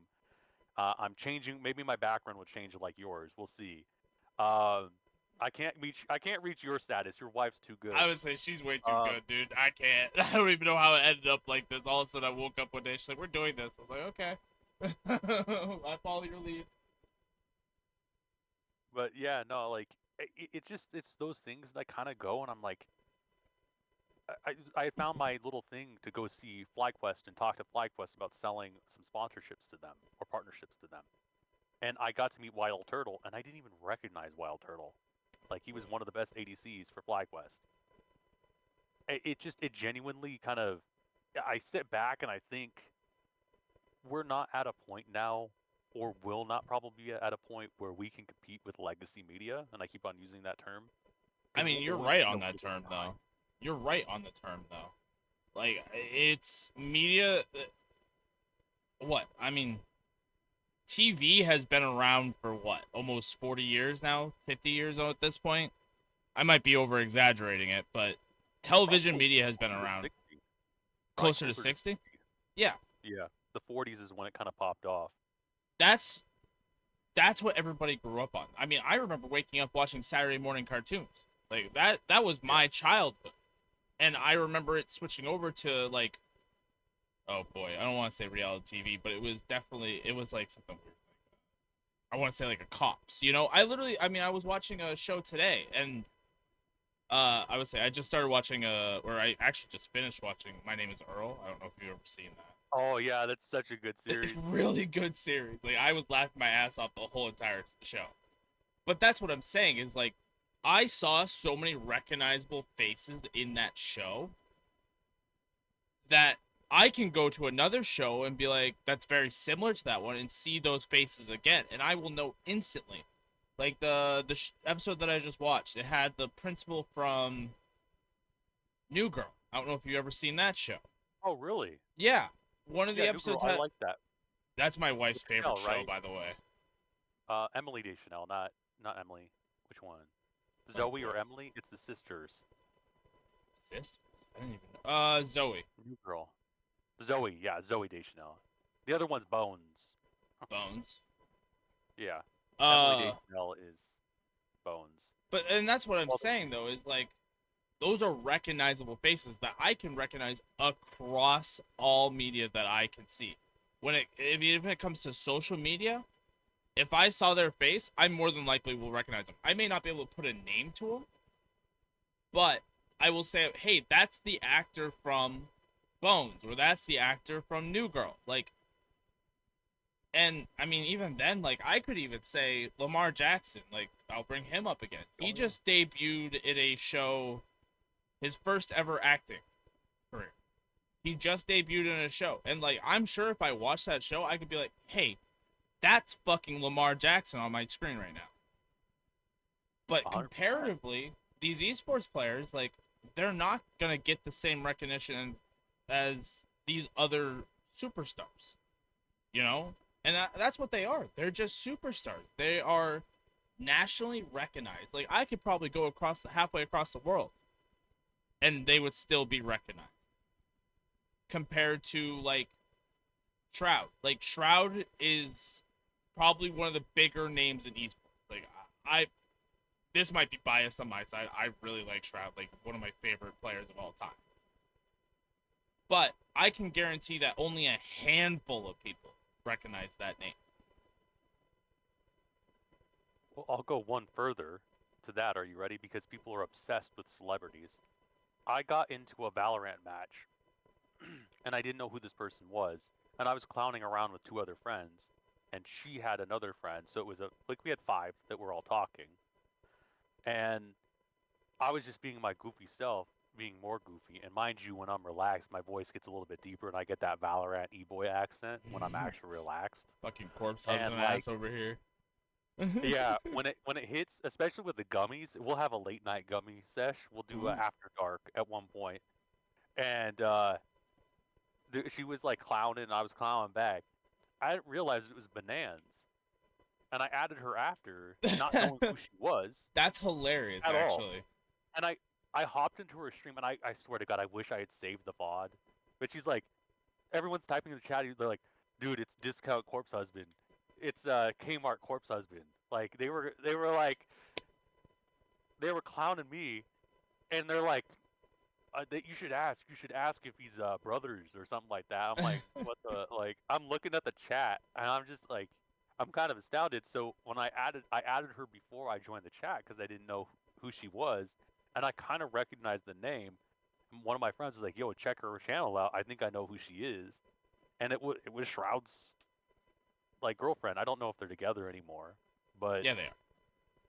Yeah, but I think I still have her on my friends list, and it's hilarious that like I played one game of Valorant, and then I ended up messaging her late because she got immediately into queue. But yeah, I still got her on my friends list, like. And that's the thing though, is like you didn't even recognize who that was. First of all, I will also say this. Streamers, if you are planning on getting recognized or like trying to get recognized, put your face out there. You know, like I put my face out here just for one because I know it's better content, better quality, whatever. But for two, all right, right, this is gonna make me sound a little self-centered, but I want to be recognized. No, You know, I want to be recognized. Like, I want somebody. If this blows up down the street, like all of a sudden I'm walking down the street and somebody's like, "Hey, you're that dude from that podcast," you know, that's cool. Like, that's fun. But I know that for a fact, none of us will ever reach that recognition. The only person who I could genuinely say who has, and even then they haven't, has reached that recognition is Faker. I mean, you could say Ninja a little bit. Ninja flopped after that New Year's. Yeah. New Year's, Ninja lost lost everything, and not even after New Year's. It was after he left Twitch. Yeah, that Mixer debacle. Oh, fucking Mixer. Maybe that's a whole other episode. That's an episode. That's a whole episode right there. I mean, we're gonna literally streaming reveal. platforms. We're gonna literally reveal one of the pillars in full, like, explanations as to why Mixer was not gonna work, and that's fine with me. I don't mind revealing one of the pillars because of that. But yeah, Mixer was such a disappointment. Even then, like, it was a disappointment, and they went too heavy. They went too hard. You know, yeah, they were trying to pick up big names. Kick did the same thing, but I'm not. Oh, maybe I should mention Kick on Twitch. Whatever. They did the same thing, but you know what? They were smart. They picked 2 to 3 really good, like really high volume content creators to move over, paid them a shit ton of money, and they knew everybody else would start following slowly. People who believed in what they follow, you know? And they went the slow route compared to Mixer, where they spent their whole budget on some massive streamers that weren't going to leave Twitch for nothing, you know? And they flopped. Like, they completely flopped. Like, I mean, it's also the monetization strategy, right? Mixer had no off-ramp for monetization because they spent so much upfront money on creators, and we won't go too in-depth with this, but Kick has an unlimited faucet of money because of an unnamed platform that you can spend money on and lose your whole house on, which I don't support. Which is ironic because of the people I've worked with in the past. But it's one of those things that they can turn on the faucet, but the crazy thing is it's 90-10 revenue split for Kick. So 90% goes to the creator and 10% goes to Kick, and there's a reason for that. Do your research, please, because I can't say it on Twitch. I don't think you can even say it on YouTube at this point, but yeah, they will always have money. There is no questions, comments, or concerns in regards to them, and they'll. Mixer didn't have it because Microsoft didn't have a monetization strategy other than interactive stream gameplay, which you could literally play with a streamer live with them in a game, which was a cool concept, but the execution was bad.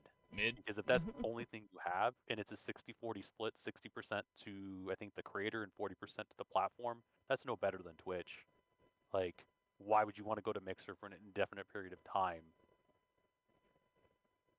and lose, like, I think most people lost like 60 to 70% of their current viewer retention. I mean, not Shroud. Ninja went from what, over 200 plus K viewers down to just 10? Yeah. And 10,000.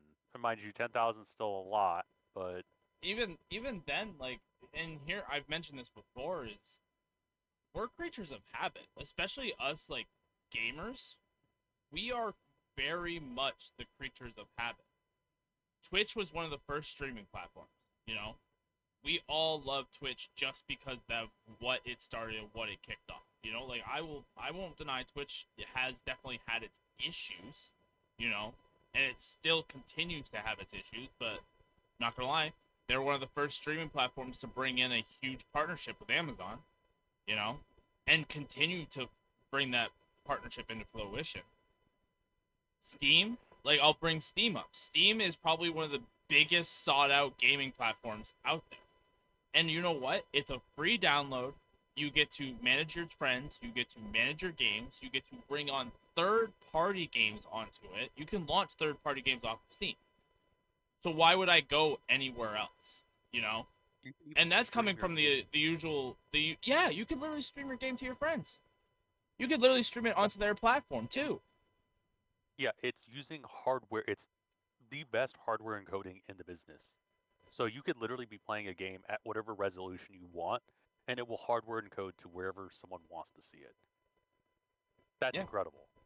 And that's the thing is like we purely are just creatures of habit, especially gamers. Like I don't we use I'm not gonna lie, Streamlabs came out after OBS. I kept with OBS.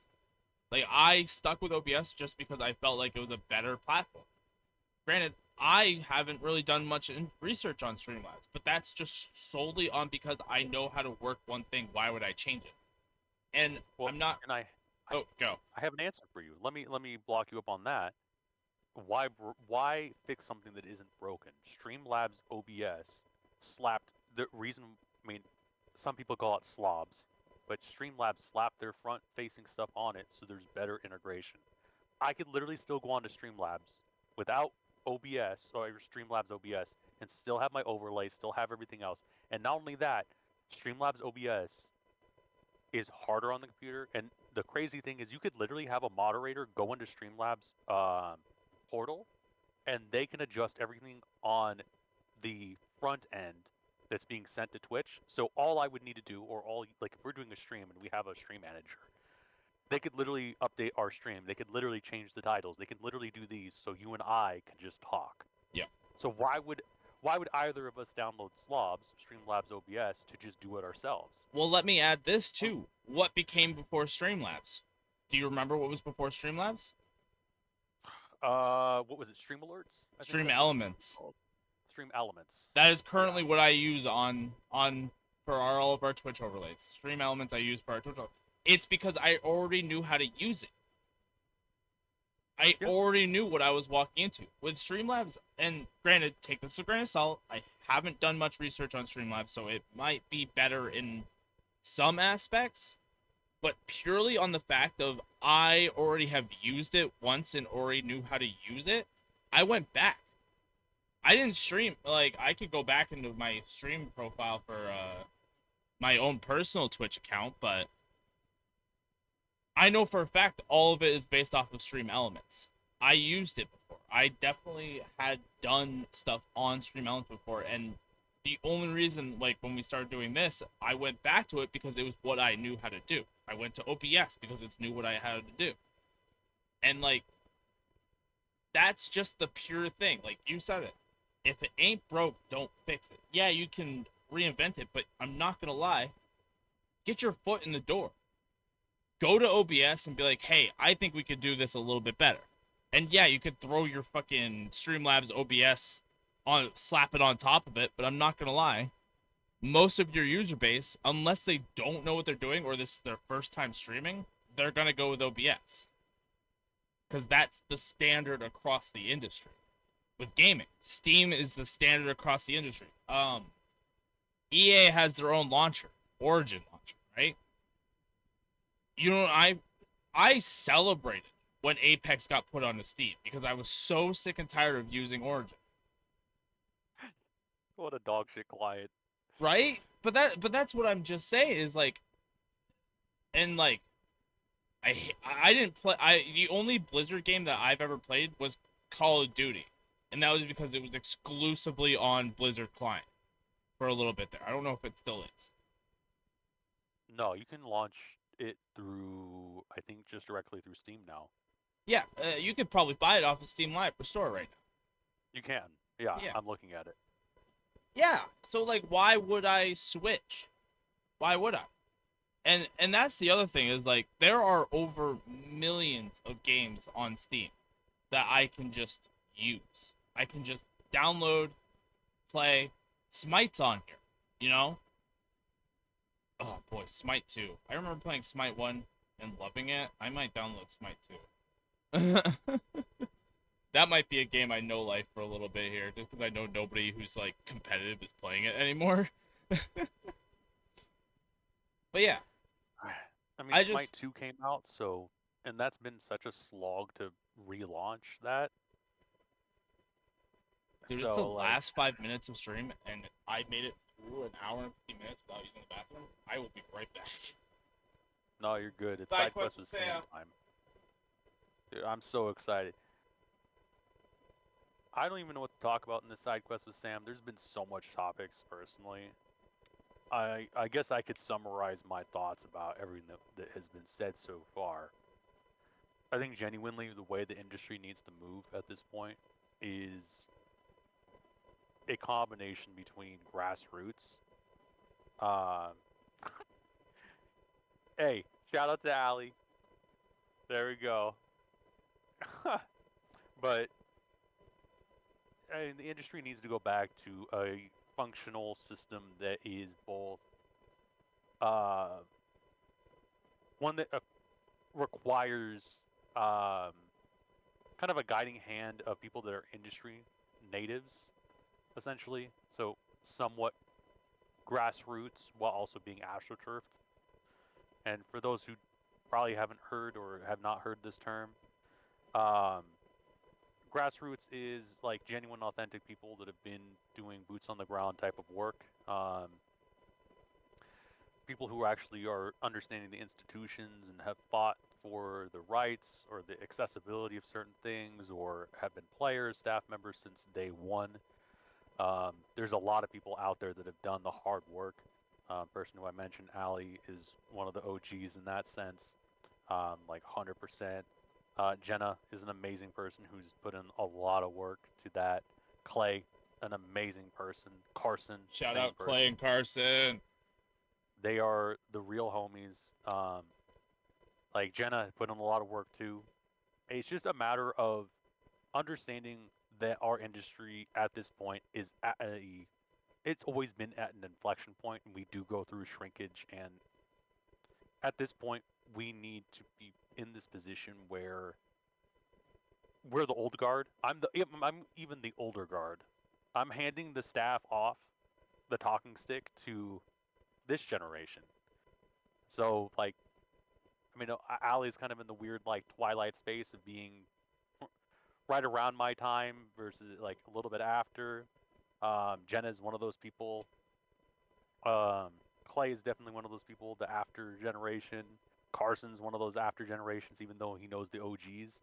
I'm in the twilight Um, too. I feel like you are probably that twilight where you were a part of the you were at the very you're starting at the very end of my career, so it, it's a very odd feeling to kind of be in that position where I can hand off the torch while also supporting it, because I'm not sure how much more I can run with it. And that's kind of my side quest with Sam summary is, if I were to invest into a Polestar, I would not be able to do it by myself at this point. I would not know what, when, where, and how I would need to start, because the reality is my old guard mentality would be I need to do it. Because everyone that's fucked up before is out of the industry. Anyone that's done a really good job is out of the industry, and all sort of the middling people are trying to still find their place. And I'm in that very end position of just wanting to get out, but I want to see it happen. So maybe I'm the middling one. I don't know. I don't know. That's kind of a scary perspective of what I just said, but you I brought think yourself to Jenna this will fucking water to drink. But I think I've tried to put in the work to do the right thing at this point in time. So Side quest complete. maybe Here's that your is a reward. side quest. So You do. you said you had a. Do you have some stuff to show off? I want to. Oh, I mean, I wanted to promote the fuck out of my wife. I'm not gonna lie. Do it. So, all right. If anybody who's watching doesn't know, my wife is an artist, so I had to show off because you can't see it's off camera over here. I have a whiteboard, and she drew me this, and I'm not gonna lie, she does. Oh, damn it! Come on, show up on stream. There we go. She drew me a little derpy Bulbasaur, but she does a lot of really cool work and stuff like that. She's actually not looking for commissions, but if I bring her something to do, she's definitely gonna do it. So like, if anybody out there wants something done, like needs something done, like I can send you something. She did our logo. Like, if you look at the Somehow We Manage logo, like, that thing is sick. I love it personally and dearly. Like, it means a lot because it's, like, salmonized animals, you know? So, I just wanted to promote that. I wanted to show off the Bulbasaur because, as you can see in the background, my luxurious collection of Bulbasaur, Venusaur memorabilia, and eventually I'll have my some of my card collection up there. Actually, we're trying to figure out how to display my cards, like the complete set that we have up there. See, I Ooh, was thinking you should get some 3M tape with the magnets on them, and then you can hang them through the magnets. oh there you go. That's not bad. I would do like I like I showed this to Sam earlier before we started, but I would get more of these, but as individuals, you know, Yeah. and just make it so that I can have like individual cards and have them protected in here, and just tape it to the wall or something. Yeah, the But reason why I was thinking magnets is so you can pull it on and off without it being too detrimental to the back. yeah, And I know the 3M tape. Dude, I want to get sponsored by 3M. Um, that shit comes off clean. Every single time I've done like a 3M tape, it is clean. I would say I'm pretty sure. So we painted this dresser or this like desk behind me, or this whatever the fuck you want to call it. I don't know what it even is. And yeah, she was using tape for the wall, so and it was 3M tape. So shout out 3M. uh, all right. Well, we're kind of coming rolling up to the end here. You got anything you want to promote? Say, Sam, you excited for anything You know that's what? coming up? I do want to ask you. Now, All here, right. this is. I'm trying to start a little tradition for us. What is the song of the week for you? Song of the week for me. You know, What do you I bump I it to? switched it up this week compared to last week. I'm about to go like full onto the other end of the spectrum. Um, Had Some Help by Morgan Wallen and Post Malone. Or is that what it is? I'm pretty sure it is. I think it's Morgan Wallen and Post Malone, isn't it? So,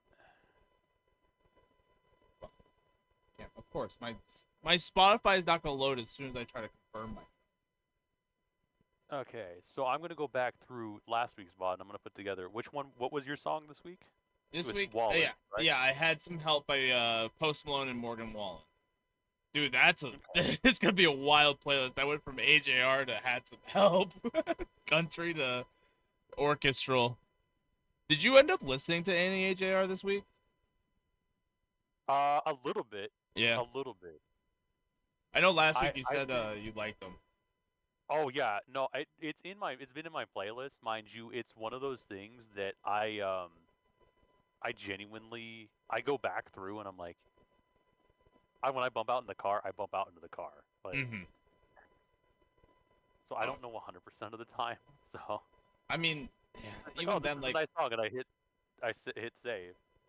it just adds and like, all right, it's gonna come up eventually. uh, Although I will say, I'm gonna throw a little curveball here. The one that I've been listening to at work the most, and it's just because it's like my brother's song. Um, it's "Dancing on My Own" by Callum Scott.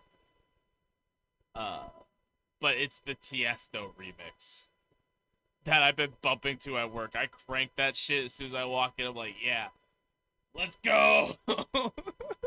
Okay, what was that? I'm trying to type it out. Hold on. Oh, are you looking for both of them?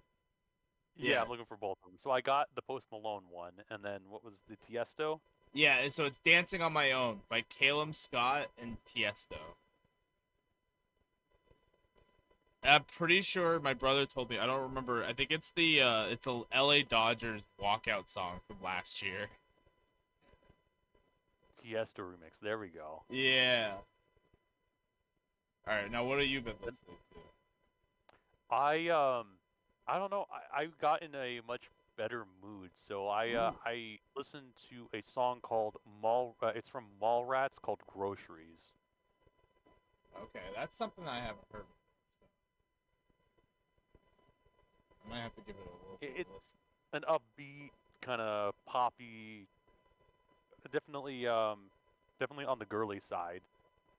So, not to be misogynist or misandrous, you know, to each their own. I just put that warning out there. I fuck with it. I mean, I'm here with it. I'm gonna start. We're gonna release an official playlist, I'm sure, eventually on this. Yeah. But I'm gonna start adding the songs that you say because I'm always. So here's my thing, and this might just be a good end note, or not even an end note. It might just continue the conversation at this point. I might just continue it, but I listen to every single last genre, give or take, trap music, and every time somebody, so one of my interview questions when I'm ever interviewing somebody for the job at my restaurant, the last question I always ask the person is, what is one band that you could listen to for the rest of your lives and not get sick of them?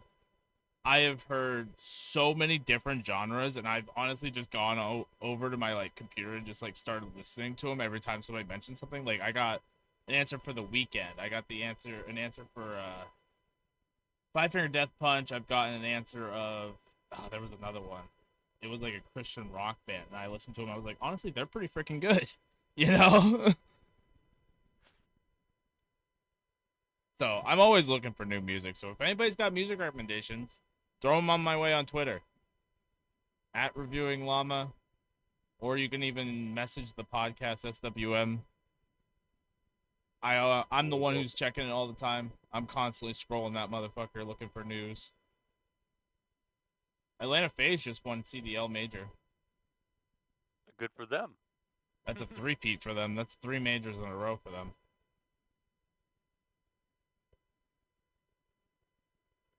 That's 3 majors in a row for them. Hold on. I'm about to look like a dumbass on stream. Alright. But I'm going to close off this episode here. Sam and I got some stuff to talk about. So, thank you guys for tuning in. I appreciate anybody who came by. You can always watch the VODs tomorrow at 1 p.m. Eastern, or minus 3 hours is, 10 o'clock a.m. on Western Coast. I'm not going to do the rest of it. You guys can figure that out yourselves. Look up a little time converter.